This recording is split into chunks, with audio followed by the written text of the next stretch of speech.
السلام علیکم۔ مطالعہ پاکستان کا 6 چیپٹر ہے تاریخ پاکستان۔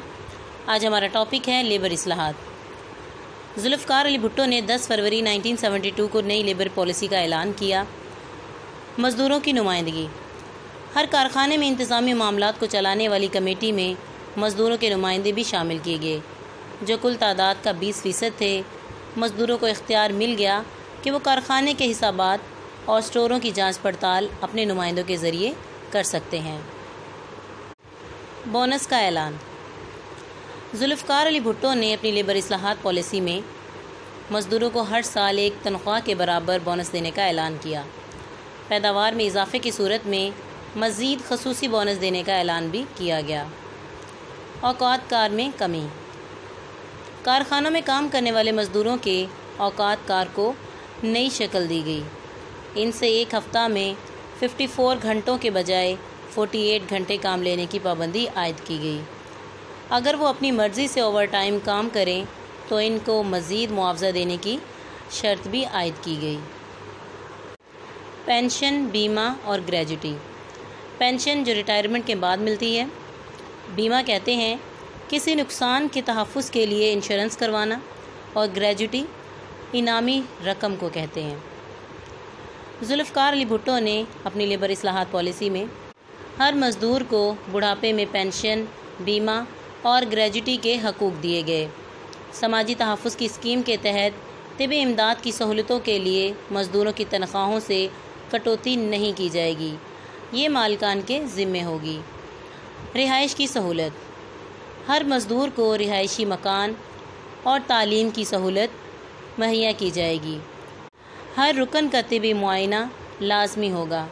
کم از کم ایک بچے کی کارخانے کی طرف سے میٹرک تک تعلیم کا انتظام ہوگا۔ صنعتی روابط کمیشن۔ ٹریڈ یونینز کے ذریعے مزدوروں کے جھگڑے نمٹانے کے لیے صنعتی روابط کمیشن قائم کیا گیا۔ اس سلسلے میں جونیئر عدالتیں قائم کی گئیں۔ اس طرح مزدوروں کو از خود اپنا مقدمہ لیبر عدالت میں لے جانے کا حق مل گیا۔ Shop Steward. ایک عہدہ تخلیق کیا گیا جس کے باعث مل مالکان اور مزدوروں کے درمیان پیدا ہونے والے مسائل کو حل کرنے میں آسانی پیدا ہوئی۔ مزدوروں کو ملازمت کا تحفظ۔ مزدوروں کو ملازمت کا تحفظ دینے کے لیے مل مالکان پر یہ پابندی عائد کر دی گئی کہ وہ مزدوروں کو برطرف کرتے وقت واضح اور ٹھوس وجوہات بیان کریں تاکہ ناجائز برطرفیوں کی روک تھام کی جا سکے۔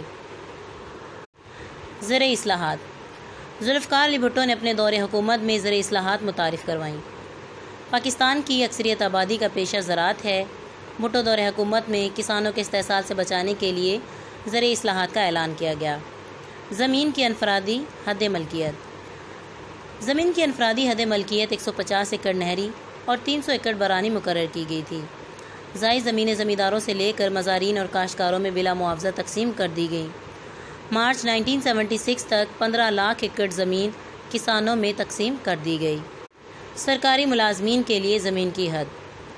وہ سرکاری ملازمین جنہوں نے ملازمت کے دوران اور ریٹائرمنٹ کے بعد 2 سال کے اندر زمین خریدی تھی، ایسے ملازمین کے لیے 100 ایکڑ زمین محدود کر دی گئی اور باقی زمینوں پر حکومت کا قبضہ ہو جانے کی پالیسی بنائی گئی۔ فوجی افسران پر اس شق کا اطلاق نہیں ہوگا۔ تعلیمی اداروں کے لیے زمین۔ تعلیمی اداروں یعنی کالجوں اور یونیورسٹیز وغیرہ کے علاوہ کوئی شخص مقررہ حد سے زائد زمین رکھنے کا حقدار نہ ہوگا۔ مالیہ اور آبیانہ۔ مالیہ کہتے ہیں خراج کو اور آبیانہ کہتے ہیں آبپاشی کے معاوضے کو۔ تمام مالیہ اور آبیانہ زمیندار ادا کریں گے، مزارین اس ادائیگی سے مستثنیٰ ہوں گے۔ مویشی فارمز اور باغات۔ کسی بھی شخص کو استبل مویشی فارمز اور باغات کے نام پر مقررہ حد سے زائد زمین رکھنے کی اجازت نہ ہوگی۔ شکار گاہیں۔ تمام شکار گاہیں حکومت اپنی ملکیت میں لے لے گی، البتہ تاریخی نوعیت کی شکار گاہیں مستثنیٰ قرار دی گئیں۔ مزارین کی بے دخلی۔ مزارین کہتے ہیں موروثی خدمت گزاروں کو۔ اصلاحات میں کہا گیا کہ مالکان کو یک طرفہ طور پر مزارین کو بے دخل کرنے کے حق سے محروم کر دیا گیا۔ صرف بٹائی نہ دینے والے یا مسلمہ شرائط کی خلاف ورزی کرنے والے مزارین ہی بے دخل کیے جائیں گے۔ اشتمال اراضی۔ یعنی زمین کو اکٹھا کرنا۔ اصلاحات میں کہا گیا کہ حکومت نے زمین کے چھوٹے چھوٹے قطعات کو اکٹھا کرنے کے لیے اشتمالی اراضی کے نام سے ایک نئی اسکیم بنائی۔ تحریک امداد باہمی۔ پاکستان میں مشینی کاشت کے لیے تحریک امداد باہمی کی حوصلہ افزائی کی گئی۔ امداد باہمی کی انجمنوں کی مدد کے لیے رقوم مختص کی گئی۔ کسانوں کے لیے قرضے۔ ٹریکٹر اور دوسری زرعی مشینری خریدنے کے لیے کسانوں اور زمینداروں کو آسان اقساط پر قرضے دیے گئے۔ Labour policy. Very important long question بھی ہے۔ لیبر پالیسی تفصیلاً تحریر کریں۔ ایم سی کیوز کے طور پر ذوالفقار علی بھٹو نے لیبر پالیسی کا اعلان کب کیا؟ 10 فروری 1972 کو۔ ہائی لائٹ کر لیں۔ ایم سی کیوز میں آتا ہے کارخانوں میں کام کرنے والے مزدوروں کے اوقات کار میں کمی کی گئی۔ 54 گھنٹوں کے بجائے 48 گھنٹے کام کرنے کی پابندی لگائی گئی۔ ویری امپورٹنٹ کوسچن لکھ لیں۔ صنعتی روابط کمیشن سے کیا مراد ہے؟ ویری امپورٹنٹ ہے، آتا ہے بورڈ میں۔ ہائی لائٹ کر لیں۔ زرعی اصلاحات ایز اے لانگ کوسچن کے طور پر بھی آتا ہے، ہائی لائٹ کر لیں۔ فرسٹ پوائنٹ ہے آپ کی ایکسرسائز میں ایز اے شارٹ کوسچن کے طور پر بھی موجود ہے۔ ذوالفقار علی بھٹو کے دور میں زرعی زمین میں کی گئی انفرادی حد ملکیت کتنی مقرر کی گئی؟ ہائی لائٹ کر لیں، ویری امپورٹنٹ ہے۔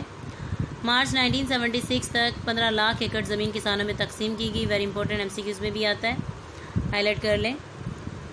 شک کہتے ہیں حصے کو، اطلاق کہتے ہیں جاری کرنا، مالیہ کہتے ہیں خراج کو، آبیانہ کہتے ہیں آبپاشی کا معاوضہ۔ کوسچن مینشن کریں۔ اشتمالی اراضی سے کیا مراد ہے؟ ویری امپورٹنٹ ہے، بہت بار آیا بورڈ میں، مینشن کر لیں۔ ہائی لائٹ کر لیں۔ پاکستان میں مشینی کاشت کے لیے تحریک امداد باہمی کی حوصلہ افزائی کی گئی۔ یہاں تک ہوتا ہے ہمارا topic complete. Thank you so much. اللہ حافظ۔